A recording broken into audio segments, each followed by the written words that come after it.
Este es un vídeo explicativo para realizar representaciones en física a través de las hojas de cálculo, para hacer las gráficas.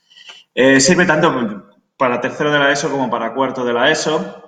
Entonces hay una parte al final que los alumnos de tercero de la ESO no tienen que entender. Primera cuestión importante, os aconsejo que pongáis primero los datos indicando en la fila más alta, normalmente la fila 1,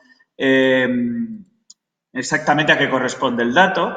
En este caso es un dato de tiempo, pero en alguna práctica de tercero pues podría ser un dato de presión o podría ser un dato de masa. Y siempre se coloca en la columna más a la izquierda, a ser posible, la variable independiente y en la columna más a la derecha la variable dependiente. Hacedlo así porque automáticamente el orden de las hojas de cálculo hace que el gráfico salga bien. Entonces, en este caso, variable dependiente, la variable independiente es el tiempo en segundos, la variable dependiente es la posición en centímetros. Pero ya os digo que se podría hacer pues, una tabla con otra serie de variables, dependiendo de la práctica que estéis realizando.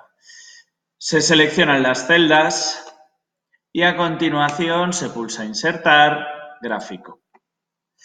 Por lo general, en las hojas de cálculo de Google eligen el gráfico de columnas como el gráfico por definición. En física se utiliza el gráfico por dispersión habitualmente, así que os aconsejo que utilicéis el gráfico por dispersión. La primera, cuando uno crea un gráfico, siempre hay dos aspectos, datos y personalizar. La opción de datos es mucho más importante porque es literalmente el gráfico y la fase de personalización lo único que permite es modificar el gráfico para que sea más atractivo o se pueda entender mejor. En este caso, los datos, ¿qué factores tienen importancia? El intervalo de datos, que en este caso era del A1 al B6, y eje X y serie. En el eje X debe ir la columna que va a hacer de variable independiente, es decir, que va a estar en el eje de las X, en este caso el tiempo. Y en la serie siempre tiene que ir el conjunto de datos que se van a representar en el eje de las Y, en la variable dependiente. Es muy importante que esté marcada la opción usar la fila 1 como encabezado, porque lo que hace es que la primera fila, que ponía tiempo, unidades segundos, X, unidades centímetros, aparezca automáticamente en los ejes, lo cual te ahorra mucho tiempo. De la misma forma, te indica ya que el título del gráfico es posición en centímetros frente a tiempo. Acordaros, el eje de ordenadas frente al eje de abscisas. De acuerdo. Una vez introducido el gráfico, en personalización, se pueden cambiar los títulos, tanto el título del gráfico como el título del eje horizontal como el título del eje vertical. De acuerdo, por ejemplo, si no me interesase poner frente, sino versus, entonces lo cambiaría. Si luego quiero que esté centrado o quiero que esté a la derecha, de acuerdo, pues se modificaría aquí. A mí me suele gustar quitar la leyenda, que es este elemento de aquí, que solo tiene utilidad si representas varios datos a la vez. Entonces, en la leyenda la desactivo. Serie nos permite introducir barras de errores, que no los tendríais que hacer al menos hasta bachillerato. Las etiquetas de datos, si las quieres representar.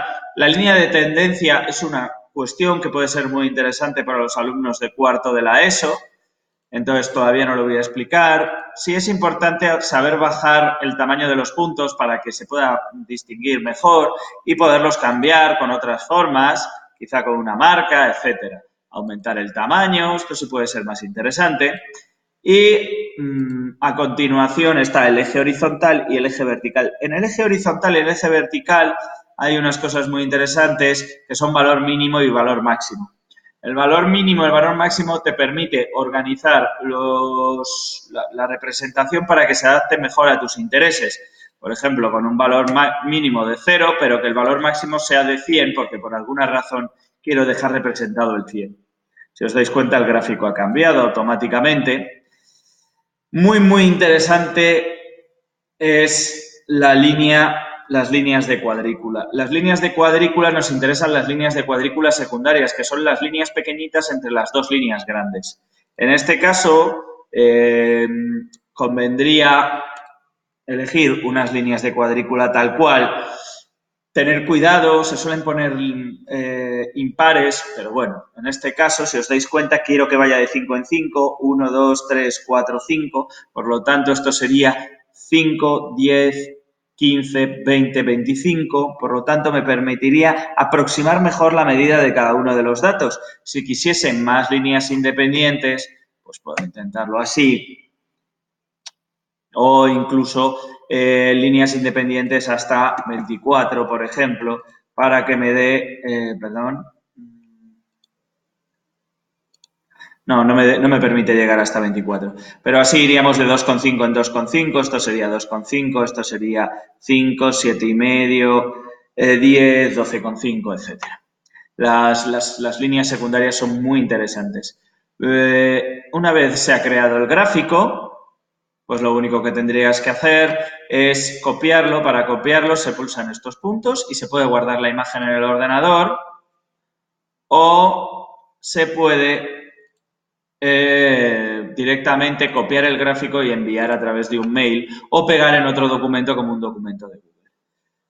Bien, espero lo último que me queda es solo interesante para los alumnos de cuarto de la ESO. Por favor, los de tercero, no hace falta que oigáis esto. Si os introducís en serie e introducís la línea de tendencia, os puede hacer la línea de tendencia de la función que se parezca más, se ajuste mejor a los datos que le has introducido. En este caso está intentando ajustarlo a una línea, a una función de tipo lineal, pero se puede intentar ajustar a una función polinómica. En este caso, por ejemplo, veis de grado 2. Por supuesto, se puede introducir en la serie, perdonadme un momento, si vamos a la leyenda, podemos introducir directamente que la leyenda